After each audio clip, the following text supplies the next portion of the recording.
Hi, I'm Bernard with She Hair USA. Today we're going to talk about getting a little creative with color. I don't even want to pretend we're going to cover every single creative thing you can do with color. And I am talking about with hair extensions, because many of you are colorists and do a lot of different creative things with color. It's pretty much endless with extensions also. But some of you are not being creative at all with extensions. So I just want to give you a little motivation to get started, show you some of the pieces you can put together, and we start with cutting some of the bonds smaller. Even then, that's not a definite thing that you have to do. You can take a whole bond and put two whole bonds together and get two different colors and completely whole bonds, but it might be a little bulky on the head. So I'd recommend almost always going with a half a bond, with another half a bond, half with a third, half with a fourth. And I've got a few different samplings here. So I think I'll just go ahead and say this would be the start of my inspiration. You can purchase bonds that are already two different colors, brown and blonde, brown and red, two blondes together. We have quite a mix of different colors together, and of course, you know, we have the ombre colors. But right now we're going to talk about putting two different colors together. If I were to take, and I did already take, a half of a darker brown and a third of a lighter brownish blonde together just a few seconds ago, and I'll show you how I did that. Also, this is kind of interesting, I took a whole yellow bond and put it with a half of a red. Now keep in mind that we'll heat that up in a few minutes and we'll fold it in and show how that ends up mixing together on the client's head or the mannequin head, as we'll do in a second. But if I were to take just one small, and you know, I don't remember if it's a third or a fourth, but it's so tiny, I would say it's probably 1/4 of a bond, and just take maybe even a whole brown piece here. And what I'll do is kind of just putting them together temporarily, so there's no exact technique to this. Try to hold them where they're both even at the top. You're going to heat the two up just long enough that you can heat them and make them hold together, and then give them a quick press. And it's just kind of to hold them together so that you can put them in place when you're putting them on the person's head. And so as you can see, that's just going to add a little bit of blonde to a brown piece.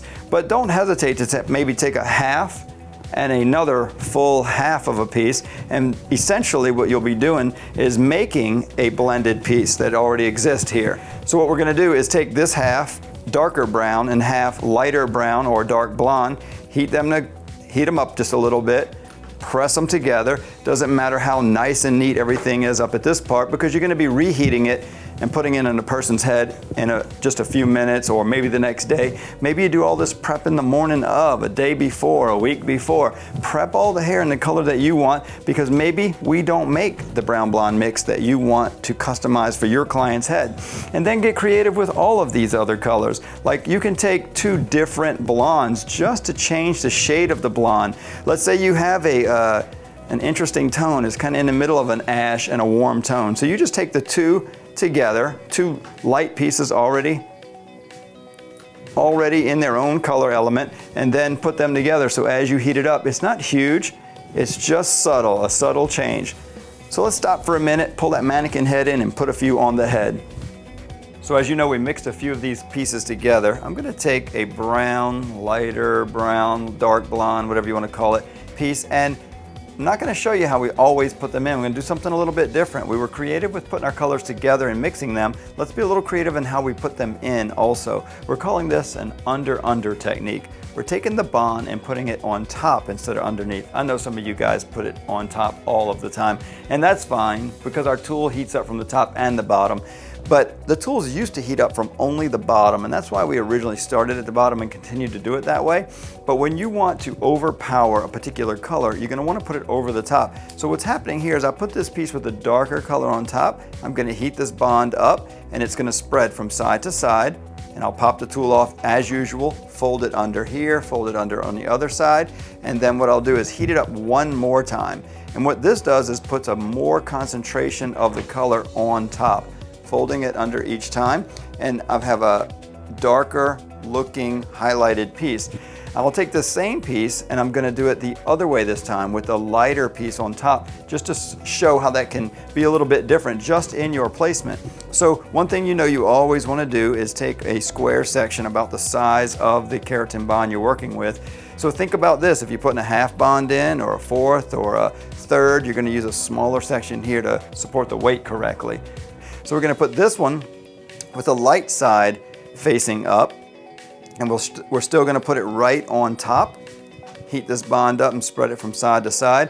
The reason why we call it the under technique is normally we're starting underneath and we're folding up the first time. This time we put it on top and folding it under each time. We'll heat it a second time, pop that tool open quickly, fold it under, and we do have a little bit of concentration of both colors in here, but if you'll notice what's happening is on this one it's much darker because the blonde was underneath and covered. It was kind of completely covered up with the dark hair, whereas this one, the blonde was over the top and the brown is the one peeking through. So depending on the color blend you want to get there would determine what color goes on top. And then an even more important reason to use the under technique is when you're using more vivid colors. Let's put a red piece in for fun and then maybe a blue. So what I'll do here is get a nice section that'll hold everything I'm doing here, and we put a red and a yellow piece together. And I want to mostly have that yellow showing, and that red might just pop through just a tiny bit. So what I'll do is I'll put it on top again. So this is the reason. If I had put that yellow piece underneath and heated it up and folded it up and over, the major concentration of yellow would be underneath. You see a little yellow on top. Maybe that's what you're going for. But if you're going to put some red, blue, green, yellow, blonde highlights around the face really close to the part, go up very high, you're going to want to put that on top so that you see mostly the color that you're putting in. So let's put this yellow piece in really quick. It does have a tiny bit of concentration of red in there just to kind of pop through a little for whatever creative reason you decide. We fold it under here, under over here, and then I always heat a second time.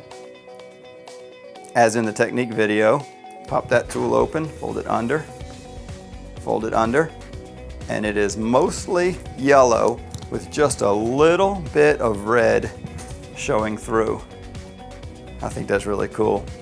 And obviously, you can do that with the blue or the green and have them right on top or underneath where they're barely showing.